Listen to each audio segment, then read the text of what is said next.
When I first started out in bodywork, I used to get a lot of hands-on bodywork. I had an injury from the age of about 14. I got thrown in judo, hurt my neck, and I got taken to an awful lot of therapists. In those days, there were sort of people that were bone setters and osteopaths that weren't osteopaths, and so on and so forth, and chiropractors. And I had pretty much everything that you can imagine thrown at me over years.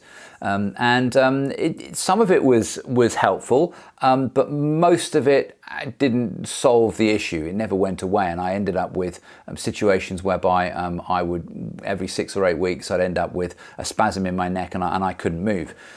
So the amount of work that was done on me over that period of time varied as far as the type of pressure and the depth of pressure that was given to me. And some of it was lightish, and most of it was fairly heavy and what I would refer to these days as deep tissue. And it was in Devon. Gosh, when would it be? It was 1986, I was going to say, that somebody gave me some very, very light touch work. And it was the first time I come across anybody that sort of said they were doing something called unwinding, fascial unwinding. And I didn't really know what that was, but it was very light touch and it was very gentle. And it had a very profound effect on me. And I kind of forgot about it. And I went traveling, carrying a big backpack, and suffered for quite some period of time, traveling around Southeast Asia and India and Thailand and Malaysia for months on end. And it was really only in the late 80s when I got to Australia that I started a series of bodywork again. And this bodywork was from a chap that was studying Rolfing, and he practiced on me, and I must have had 2 or 3 full 10 sessions of Rolfing. And it was, from my perspective, it was quite hard, and there was a lot of deep tissue involved, and it was painful. Subsequent to that, I've had people massage me, massage my shoulders, and any time that I get any deep tissue pressure work on me, it kicks my shoulder off. So I'm telling you this in advance because I might be biased, but it has made me ask the question, what is it we're doing when we do body work? And people have said to me, does it make any difference as far as the pressure is concerned? The end of the story was that I discovered the Bowen technique in Australia, and it fixed my neck and shoulder problems pretty much without any further ado.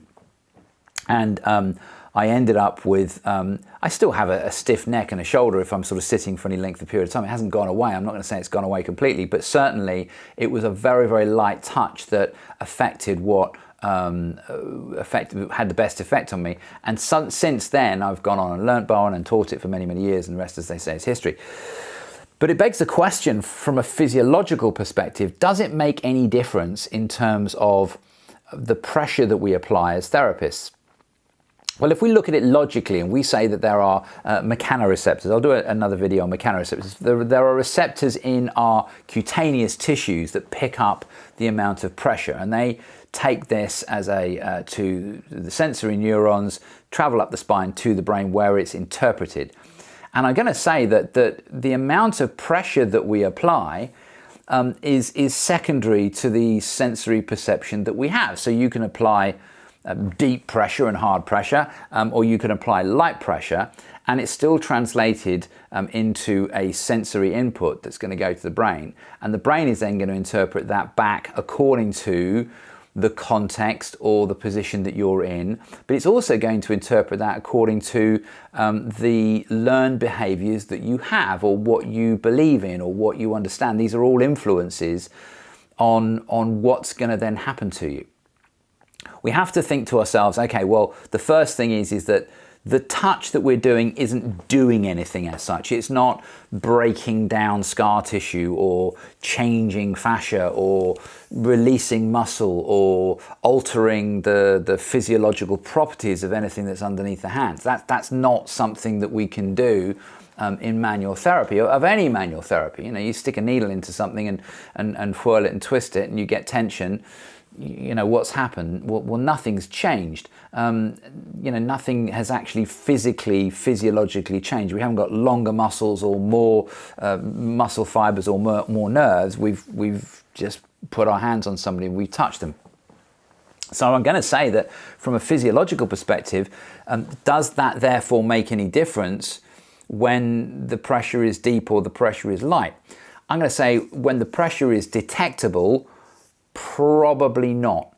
We know we can't break tissue or change fascia with our hands. The amount of pressure that would be required to change fascia with our hands would be such that you would destroy it and break it long before you released it, whatever that means. Do we change the way that it's compressed and allow more fluid to go through it? Yes. Does that therefore make any difference in relation to the pressure that's applied? Again, probably not. If we accept that a lot of what we're doing is from a neural perspective, it's a neural feedback mechanism that, you know, if I put my hand on your shoulder and you're holding it up here and I put my hand here, your touch then changes the way, my touch then changes the way that your brain sends out the signal to those muscles and fires those motor units, and you then change the way that you hold that. You change the number of, you know, the amount of firing that's going on in there. That down the track will change the way that your connective tissues lay down, but the immediate response is that your connective tissues aren't changing because they can't rapidly. You know, we don't want to release fascia because it would mean that every time you sat down or leant on a deck chair, then, you know, you'd release your fascia. Well, that's not what happens. So these things take time to change. These things take time to evolve.